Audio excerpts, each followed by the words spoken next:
And but before we get started, we start with the salute to the flag.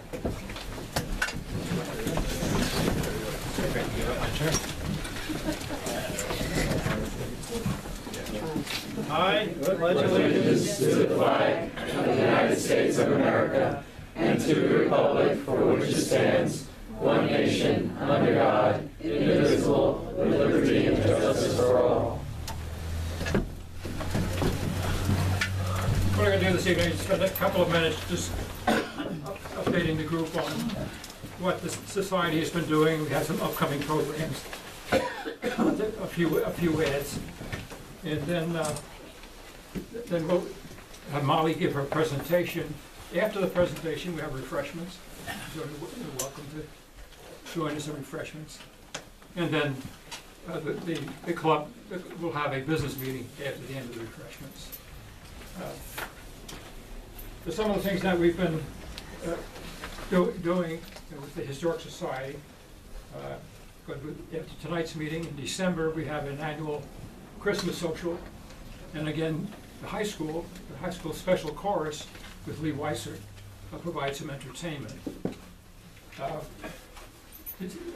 January and February, we don't have any activities, any formal meetings, so to speak. Other things that are going on within the society, we have what's called Victorian teas, and these are kind of a reenactment in Victorian dress, tea parties. Been a very popular activity, and right now each year gets sold out pretty early for some of the ladies who like to come go through that kind of a ritual. The museum is open Mondays and Thursdays from 1:30 to 4, every second Sunday. On Mondays and Thursdays, we have people upstairs. We have a new genealogy and research room with a new computer, and also all of the co-stars currently going from 1910. We have just in the process of acquiring a predecessor to the co-star, which goes back to 1877. So we'll have those online for research, and that's been getting a lot of interest. And one of the things we're trying to do, is kind of bring a little bit of life into history by making some of these tools and resources available. Okay. So tonight's program, our guest speaker, Molly Keenan. Molly is I think everybody here knows, is a junior at Manasquan High School, been actively involved in the History Society, in chess club, an avid reader, particularly interested in European history. Molly's also been active in working with youngsters through the Spanish club at doing some coaching at the Manasquan Elementary School. Has been a counselor at the Pine Grove Day Camp during the last couple of summers, a peer leader when she was at Brielle, went to Brielle Elementary School. Molly and her parents, Mike and Susan, and his son Michael, live in Brielle.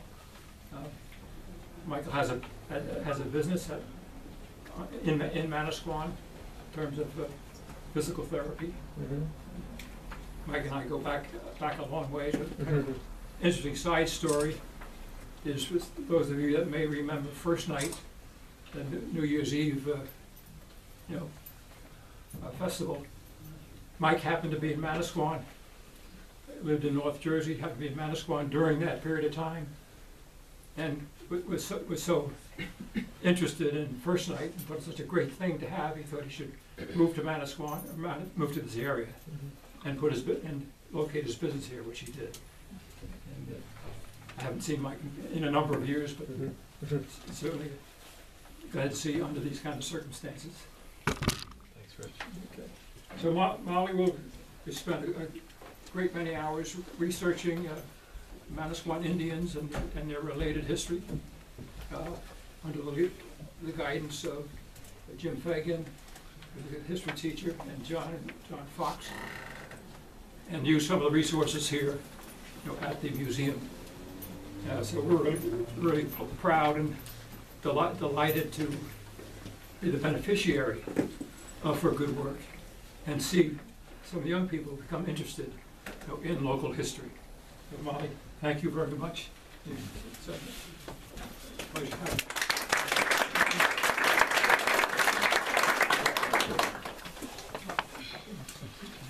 Hello. First off, I would like to thank everybody for being here tonight. It really means a lot to me that you all decided to come and hear about what I have to say. How it all started, it's kind of funny actually. I'm a member of Manasquan High School's history club, and every month I need to fill out a certain amount of hours in order to be in the club. It was last year, I was a sophomore, and usually how I filled up these hours was either watching a bunch of documentaries, maybe reading an autobiography, but it's December. I didn't want to do anything. But Mr. Fagan mentioned that there was a speaker coming in to talk about the history of Manasquan after school one of the days. So I figured, what the heck? Might as well come in and give it a try. So Mr. Fox was there. He was going to be our speaker for the day. And there are certain events in people's lives where everything changes for the better, even if you don't really expect them to.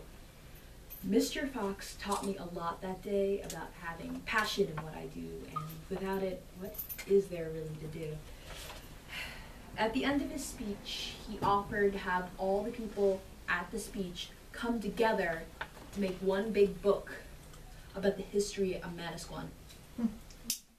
15 kids originally volunteered for this project, but I'm the only one left. Good for you, Mo. It's kind of funny though, I actually never intended to do the Native Americans. When originally offered, I wanted to do something else, but it just happened that somebody else got to it before I could, and when Native Americans came up, no one really wanted to do them. So I volunteered to do them. I figured, why not? Must be interesting enough, right? Well, it was more than interesting. Do I wish I did the other subject? Not at all. I don't even remember what it was. If you had asked me to prior what Lenni Lenape were or who they were, I would have told you I had absolutely no idea. But they taught me a lot about my own culture, let alone their own culture. Learning in depth about the history of another culture really taught me how to put my own culture into a completely different perspective. I was able to get the other view of things. One of the facts that most affected me during this project had to do with cultural difference. The idea of owning land is fairly common, is it not? It definitely was for the invaders of Lenapehoking, the land inhabited by the Lenni Lenape. Kita-Nutuit was their head god, who I will mention now, but get into detail later. It was by his belief that the land inhabited by the Lenni Lenape was to be shared with everyone. The idea of private property was not a part of the culture. Let's flip it over to Europe now, who was going through its exploration period. European socioeconomics led to the amounts a European owes of land to the wealth of the individual European. So to put it in perspective, Europeans, specifically the Dutch, the first invaders of Lenapehoking wanted to increase their wealth and therefore began to take up the land. The Lenni Lenape, I will stress again, did not know about the idea of private property. So when it came to the first interactions between the Dutch and the Lenape, mixture between the language difference and the cultural differences led to Lenape possibly thinking that when they sold their land, they would still have some access over it, that they could go and hunt and fish on the land just like they did before. Unfortunately, seeing as how the Europeans started to push these Lenni Lenape west, this wasn't the case. I know many of you think it's just land, right? Even if they moved west, it really wouldn't matter. Everybody moves all the time. I want to take the attention right now off the Lenni Lenape, not because I can't prove what I mean by talking about them, but I think by using this example will strengthen my arguments overall. Everyone here knows what Mount Rushmore is, right? It's the giant mountain with all the presidents' faces on them. The area it exists on is called the Black Hills and is the sacred lands of the Lakota tribe. They were forced off the land during the 1800s when gold was found in the area, despite a very secure treaty with the United States saying that they own the land. The Lakota people also had previous plights as well, such as the Wounded Knee Massacre, where up to 150 Lakota Indians were killed, and the Wounded Knee Incident, where the Lakota people were forced onto the reservation and had to fight and protest just to get better conditions on this reservation. The Lakota still live in a reservation today, and this reservation is one of the poorest areas in the entire country. I think it's the best example I could use to prove exactly what we did to the Native Americans when we took their land. We put the faces of our prior presidents onto what was the Lakota's most sacred land. It's easier to see through this more extreme example how the Lenni Lenape probably felt when their precious lands were taken, the lands that were given to them by their gods. I want you all to take a moment to soak that in. Remember it when I start going into the Brotherton. For now, I bring you to the religion of the Lenni Lenape, which looking into it, I think we all can relate to. I personally find that when I look into the culture, heck, even the religions of other cultures, I'm able to find certain aspects of human nature that can't escape. They had their central godly figure, which I mentioned before, being Kita Nutuit, meaning Great Spirit, and is their creator. Motunto was their spirit of death, often causing destruction and being seen as the opposite of Kita Nutuit. Best comparable to the god and devil figures that exist in the Abrahamic religions. Although they also had a trickster god known in English, I kid you not, Crazy Jack. He's mostly known for his laziness and tricks, but escapes times of crisis by acting wise and having a lot of luck. And I mean a lot.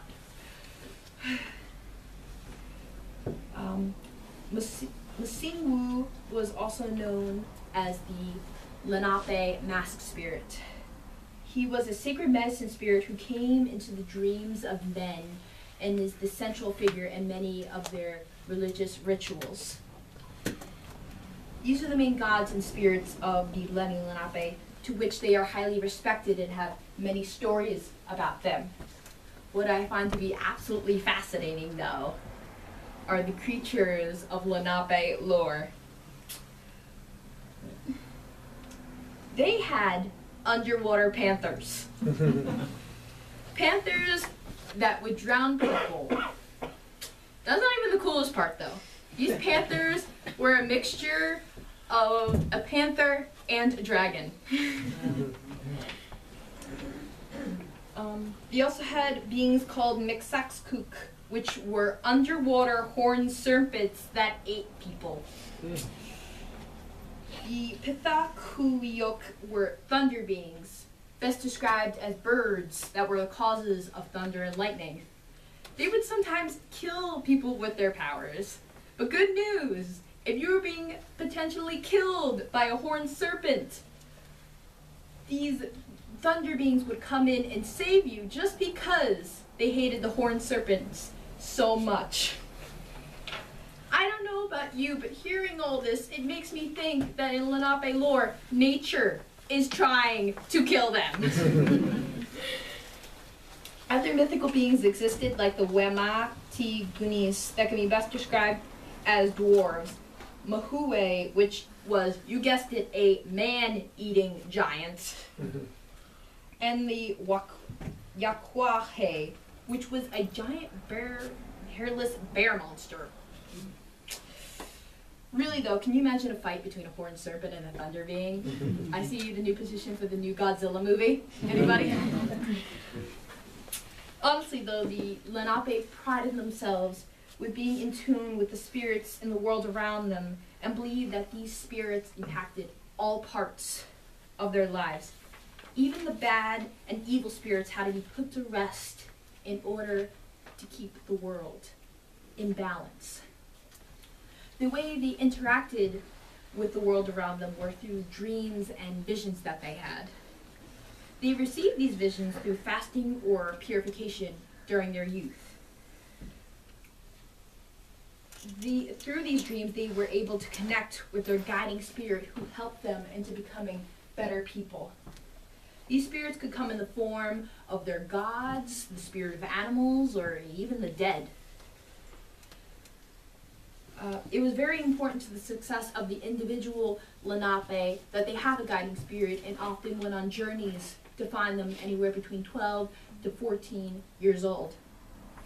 In this time, they would not eat or drink and would use Jimson weed in order to help promote these visions. I would just like to point out that Jimson weed has a very high hallucinogenic properties to it, but in high doses could also be potentially fatal. Once they encountered their first vision, they changed their first name to fit the type of vision that they had. So next time you think about how weird a Lenny Lenape's first name is, try to remember that little fact. To be able to have these visions, these people were considered to be the type of leading members in their community. With their visions, they would make up chants and dance songs to perform what they have learned in their annual ceremony. Another important part of their spirituality had to do with areas known as sweat lounges or sweat huts. They were usually built on the sides of hills so that half of the building was underground. What was above ground was covered in dirt and pieces of wood. They would pour water onto hot stones in order to produce heat, which helped them stay in tune with their spirit world, as well as serving as a ceremonial and social center. These sweat lounges or sweat huts are what we would call in modern terms a sauna. When it comes to death, the Lenape believed that a person's soul could survive inside the body for up to 11 days, and so the surviving family members would bring in food as well as keeping the dead company. This time can be more formally known as the Feast of the Dead. It is on the 12th day, though, that the soul leaves the body and descends to the highest heaven, home to Kennetuit, where worry is never known and people are free to lead happy lives. Their love of the world around them brings me back to the fact that they did not believe the idea of owning property or owning the land, because this was the land that was given to them. This is the land they were supposed to share. I want to go now onto the fact that after a short period of time, the Dutch were kicked out of the area by the English. New Amsterdam turn to New York.